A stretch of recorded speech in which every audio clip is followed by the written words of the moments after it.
Amados, abra sua Bíblia comigo lá em Lucas.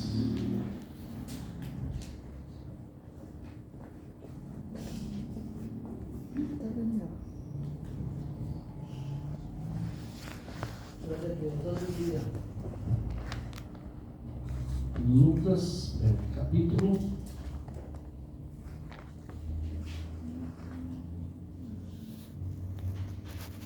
24.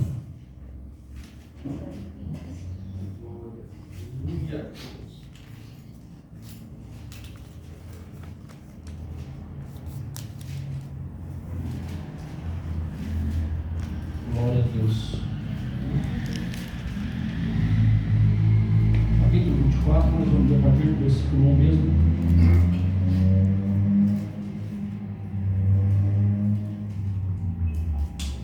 Que diz assim: E no primeiro dia da semana, muito de madrugada, foram elas no sepulcro, levando as especiarias que tinha preparado. E acharam a pedra do sepulcro removida. E entrando, não acharam o corpo do Senhor. E aconteceu que, estando elas perplexas, a esse respeito, eis que pararam junto delas 2 varões com vestes resplandecentes. E estando elas muito atemorizadas e abaixando o rosto para o chão, eles lhe disseram: Por que buscais o vivente entre os mortos? Não está aqui, mas ressuscitou. Lembrai-vos como vos falou, estando ainda na Galileia, dizendo: Convém que o Filho do Homem seja entregue nas mãos dos pecadores e seja crucificado, e ao terceiro dia ressuscite. E lembraram-se das suas palavras, e voltando do sepulcro, anunciaram todas essas coisas aos 11 e a todos os demais. E eram Maria Madalena e Joana e Maria mãe de Tiago, e as outras que com elas estavam, as que diziam estas coisas aos apóstolos. E as suas palavras lhes pareciam como desvarios, e não as creram.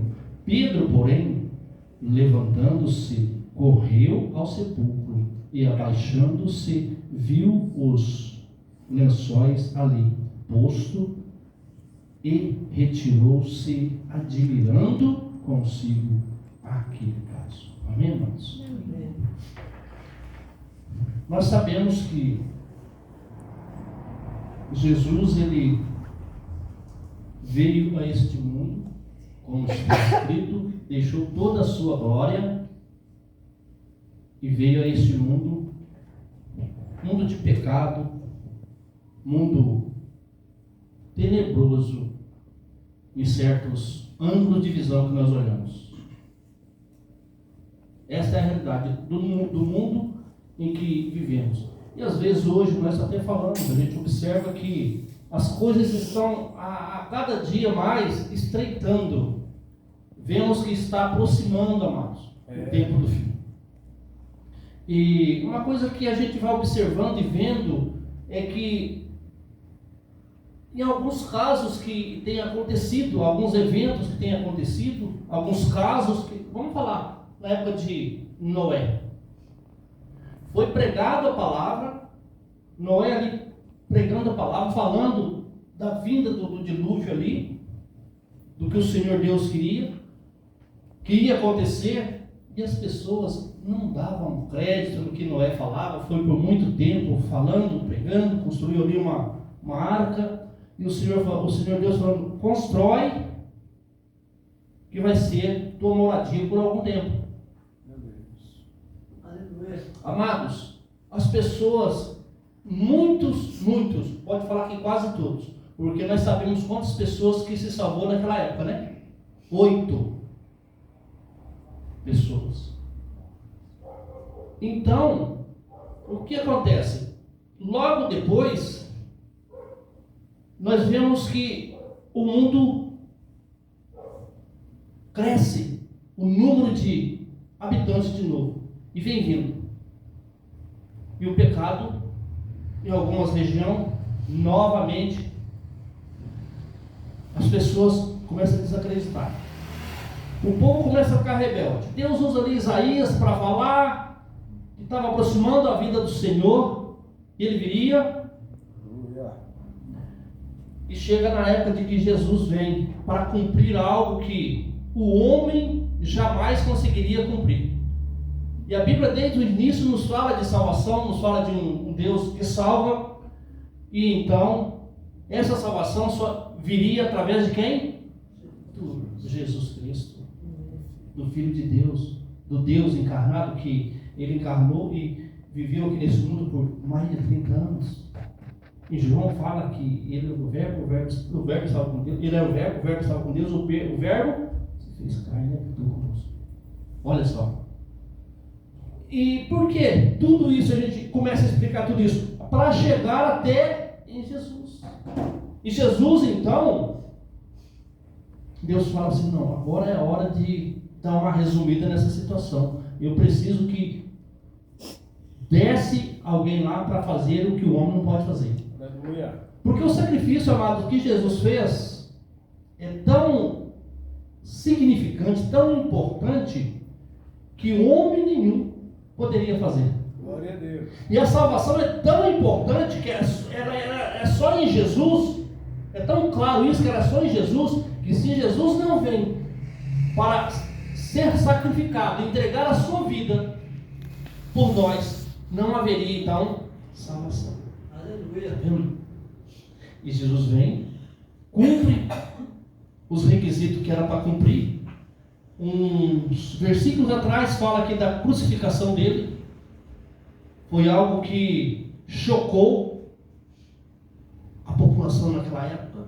Só que uma coisa que a gente chama a atenção também é que tem muitas pessoas naquela época que favoreceu para que aquilo acontecesse, torceu para que aquilo acontecesse, e tem muitas pessoas que se alegrou com aquela situação, com a morte e a entrega de Jesus, mas não alegrou por causa da entrega para que nós tenhamos vindo por si, mas pelo coração maldoso daquelas pessoas. Tem um versículo aqui, que eu quero voltar um pouquinho antes, que é no capítulo 23, versículo 47. Na outra folha anterior aí, versículo 47, no capítulo 23. E o centurião, vendo o que tinha acontecido, deu glória a Deus, dizendo, na verdade, este homem era justo. 48. E toda a multidão que se ajuntara a este espetáculo, vendo o que havia acontecido, voltava batendo nos peitos.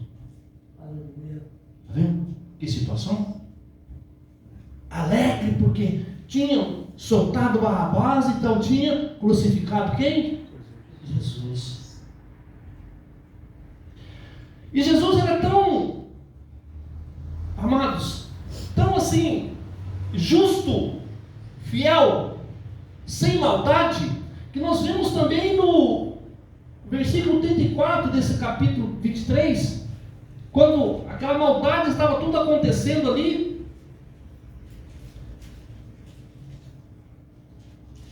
Olha só o versículo, no capítulo 23, versículo 33.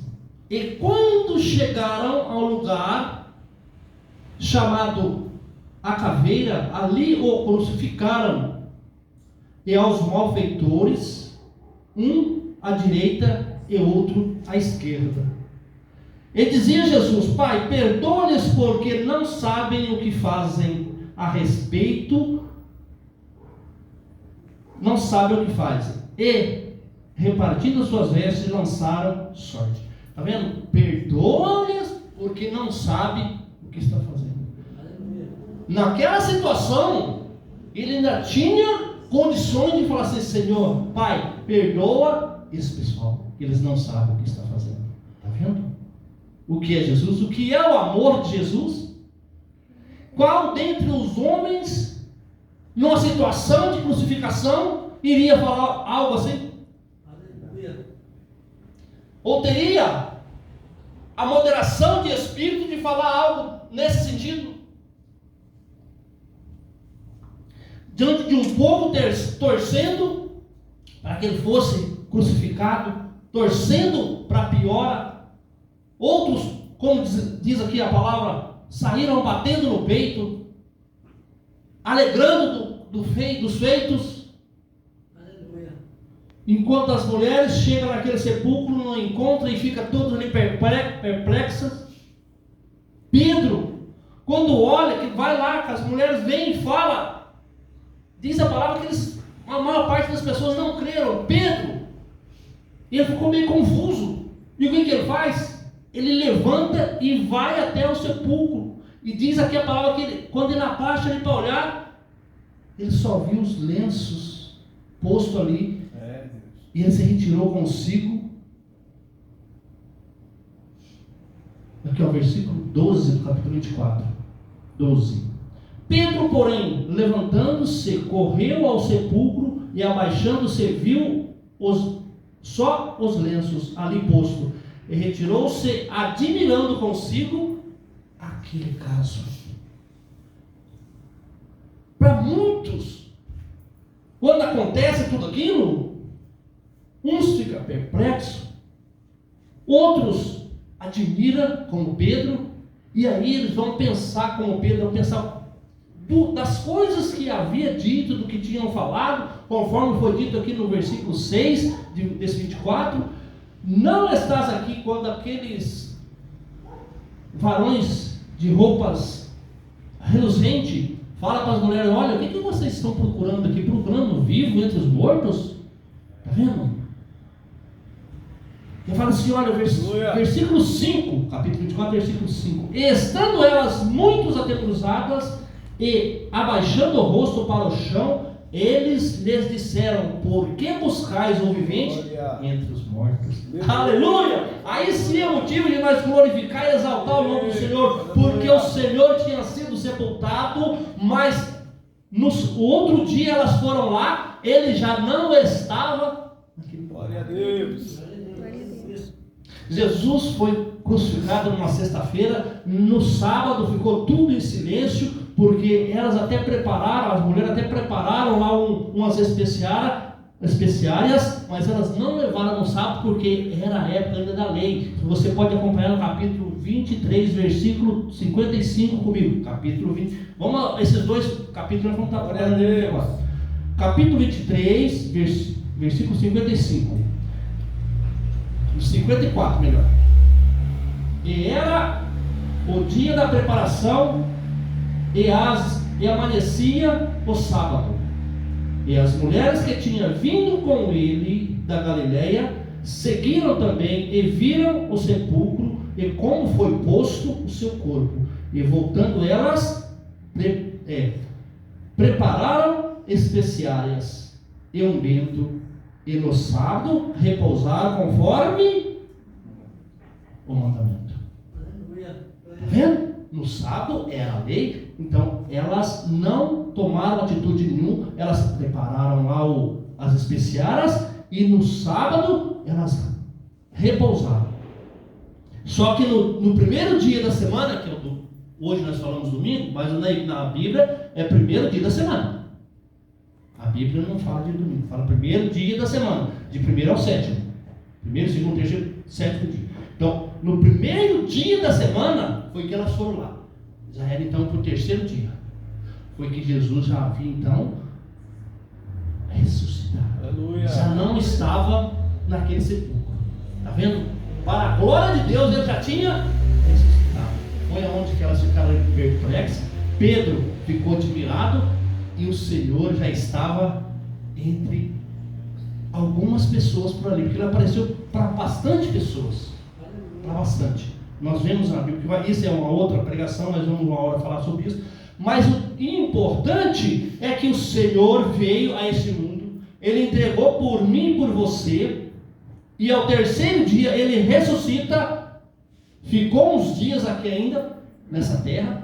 Por volta de 40 dias mais ou menos, foi visto por mais de 500 pessoas, aproximadamente umas 500 pessoas, e se ascendeu aos céus e está na glória. Só que esse mesmo Jesus que subiu em Atos dos Apóstolos, diz que esse mesmo Jesus que subiu, um dia ele vai vir até as nuvens para buscar a mim e a você. Vai ser um evento sobrenatural que acontecerá, chamado esse então arrebatamento. Aquele que estiver preparado, que estiver junto dessa palavra, o Senhor então, Ele vai nos arrebatar. Ele vai nos levar para onde? Para estar sempre com Ele, como diz lá em Tessalonicenses. Então essa é a nossa esperança. Muitos aqui, esses aqui nessa época que Jesus foi crucificado, Ele pregava, Ele falava, os profetas falavam, só que muitas pessoas às vezes não davam muito crédito daquilo que era falado. E quando acontece tudo isso, aí que as pessoas vão ficar então uns perplexos, admirados e atemorizados. Como diz nesses dois pedacinhos que nós vemos aqui, nós vemos essas três condições: pessoas atemorizadas, pessoas perplexas e pessoas admiradas. Só que no dia do evento que acontecerá daqui a pouco tempo, porque Paulo diz assim que como se dá a entender como se fosse vir agora ou hoje, logo, quando vier acontecer esse arrebatamento, que nós não venhamos a ficar nenhuma dessas três condições, nem admirado, nem perplexo e nem atemorizado. Sabe por quê? Porque nós já vamos estar com Ele. Nós precisamos entender e esperar que nós vamos subir. Porque aqueles que ficarem perplexos com o acontecimento é porque vai estar aqui. Poxa vida, que acontecimento, aquilo que, olha, aí vai lembrar. As pessoas, os crentes falavam mesmo que ia surgir um arrebatamento, que o Senhor ia levar os crentes para o céu, ia tirar dessa terra. E aí eles vão ficar perplexos, atemorizados e admirados. Mas eu prefiro estar junto do Senhor. Onde que está escrito que Ele fala assim? Onde está escrito que Ele fala assim? Que onde Ele estiver, eu quero que vós estejais também. Aleluia! Então Pedro, ele ficou admirado, porque ele foi até o sepulcro, ele olha ali, só está os lenços que foi envolto no Senhor antes de sepultar, para sepultar.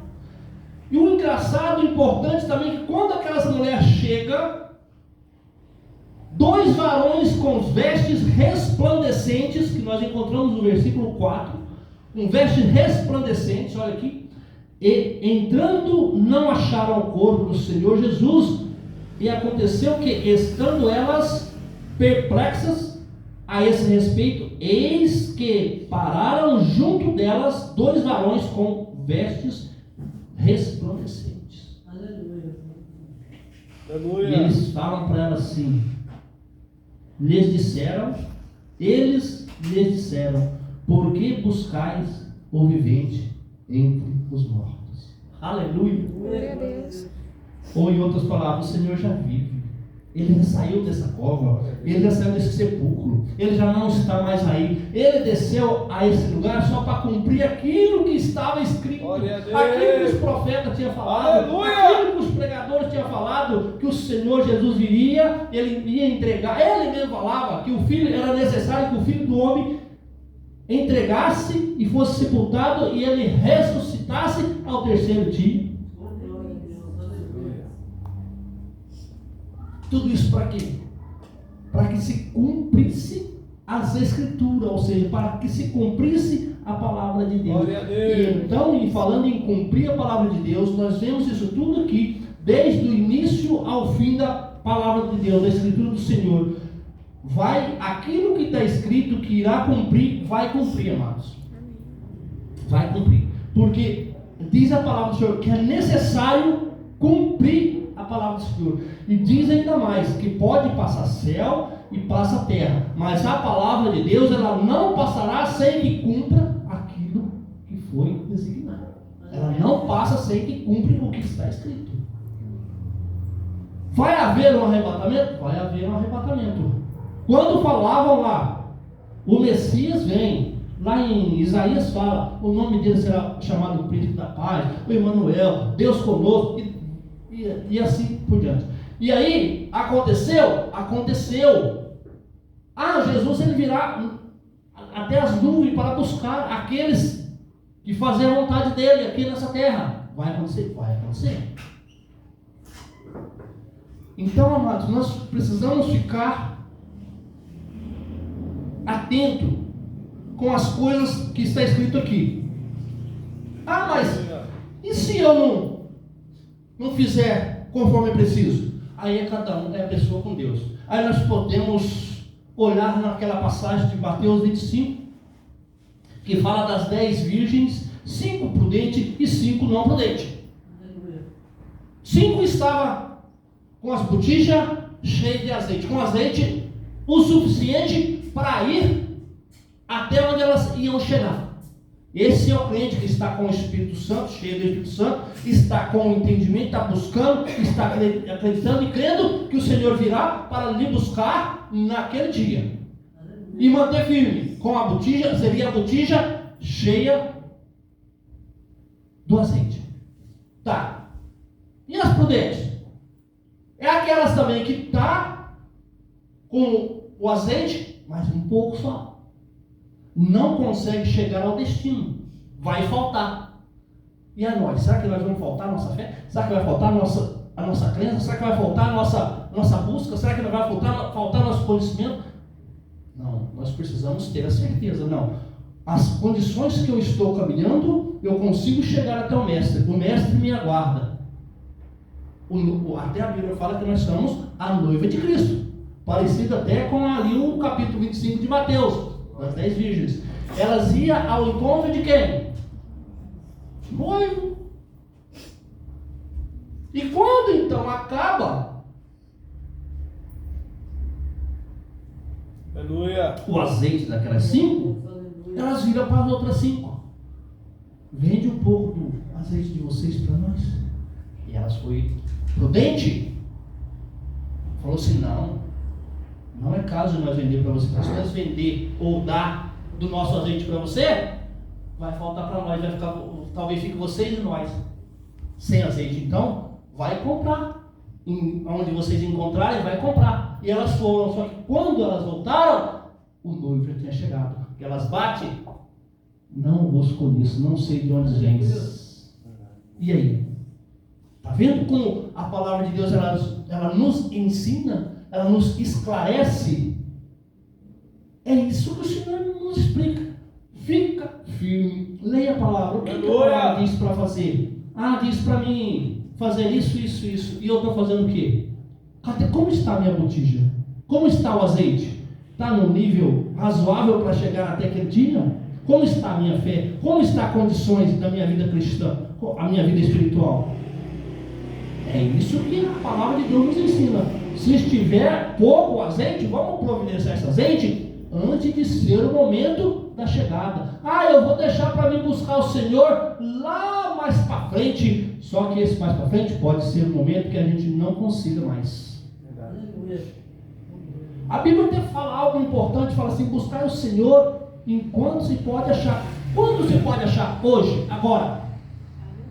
Buscar Ele enquanto está perto, invocar o Senhor enquanto está perto, buscar enquanto pode, porque vai ter um momento que nós não vamos poder. Muitas pessoas deixam para amanhã ou depois, e a pessoa não consegue abrir os olhos amanhã, porque foi retirado o espírito de vida. E aí? O azeite estava pouco, o espírito de vida, o fôlego de vida foi tirado. E o amanhã, ou daqui uns tempos que ele ia buscar, ficou no esquecimento. Amém, amados? A palavra do Senhor nos ensina, é um manual para nos conduzir até ao Senhor, para que nós chegamos aquele dia e o Senhor fala assim: vinde para cá, bendito de meu Pai. É isso que a palavra nos ensina. E aí, o que nós devemos fazer? Observar e praticar. Não adianta só observar. Sabe por que não adianta só observar? Porque o jovem rico, ele chegou até Jesus e falou assim: mestre, o que devo fazer para herdar a vida eterna? O Senhor fala assim: conhece os mandamentos? Isso eu conheço, de trás para frente, de frente para trás. Eu tenho observado desde a minha mocidade. Eu tenho o que eu tenho? Observado. Mas ele tem praticado? Não. Tem diferença observar e praticar? Lá em Tiago, lá na frente, Tiago usa uma frase até importante. Ele fala assim: olha, não sejais somente ouvinte da palavra, mas tornai dela praticante. Aleluia! Ah, Senhor, eu tenho observado os mandamentos. Não matarás, não farás. Tudo isso, eu tiro de letra. Eu tenho observado tudo isso. E Jesus vira para falar para assim: jovem, ainda te falta algo. Te falta uma coisa. Falou para você: vende tudo que tem, reparte aos pobres, me segue e terás um tesouro no céu. E o que diz que aquele jovem fez? Diz a palavra que ele retirou da presença do Senhor, aborrecido e entristecido, porque era dono de muitas propriedades.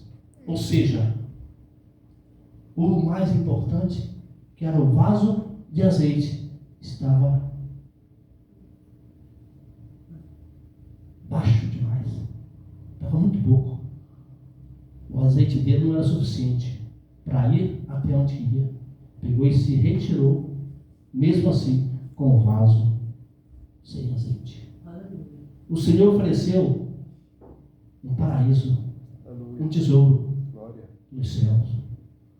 Falou assim: esse negócio aí que a ferrugem vai comer, a traça vai consumir, o ladrão vai me dar e roubar, vende isso aí, reparte aos pobres, aqueles que estão precisando, e você vem e segue, e você vai ter um tesouro no céu. E tirou o receio triste. Onde está isso, pastor? Capítulo 18 de Lucas. Aí você encontra passagem do jovem rico. Ele se retirou da presença de Deus, aborrecido e entristecido, porque era dono de muitas propriedades. A maior riqueza, a melhor coisa é você ter confiança naquele que está lá no alto. A maior riqueza é você ter certeza no teu coração que se o Senhor Jesus vier buscar, vier para arrebatar a igreja dele, hoje nós seremos dos que subimos. Nós não vamos ficar aqui para atemorizar, nem para admirar, e nem para ficar perplexos com o acontecimento, com o evento que irá acontecer, ou que acontecer, entendeu? Então que nós possamos então ter essa fé o suficiente para que se o Senhor vier hoje, nós seremos um dos que seremos arrebatados juntamente com Ele. Amém, amados? E Ele veio. Aquilo que era para Ele vir fazer, Ele veio. Está cumprido. Ele cumpriu. Ele fez o que era para fazer. Ele veio e entregou a sua vida na cruz, para que através daquela morte de cruz, derramou-lhe o seu sangue, para que através disso nós tenhamos vida com Ele. E vida essa eterna. Uma vida eterna. Para que nós possamos morar no lugar que é ruas de ouro, muro de cristal, e lá não vai haver choro nem ranger de dente, não vai haver dor, não vai haver morte, não vai haver sofrimento. Assim diz a palavra do Senhor. Para aqueles que herdar a vida eterna, ele não terá mais essas condições de aborrecimento, tristeza, dor, morte. Jamais. Glória! Jamais. Ruas de ouro vai ser o estrado dos nossos pés. Já pensou que coisa linda e maravilhosa? Você está ao lado do dono de todas as coisas, do Rei dos Reis e Senhor dos Senhores. Nós vamos somente adorar e glorificar e exaltar o nome do Deus que criou e fez todas as coisas. Amém, amados? Que nós possamos então começar sempre a olhar para a palavra do Senhor, fazer um resumo da nossa vida espiritual. Aleluia! Senhor, como que está o meu azeite? Como que está a minha botija? Eu estou caminhando, Senhor. Eu sou noivo. Eu sou a noiva. Aleluia! E uma noiva vai preparando para aquele dia. E nós estamos então numa preparação para aquele dia, para nos encontrarmos com o noivo. E o noivo falou que ele foi, mas ele vai vir buscar uma igreja santa e remida, sem mácula. E essa igreja que ele fala, somos eu e você. Que nós possamos estar preparados para aquele dia que o noivo, nós possamos abrir o coração, Senhor, aqui estou, só. Aleluia. Glória. Esse bater vai ser o soar da última trombeta. Amém? Pastor Alex? Glória a Deus, aleluia.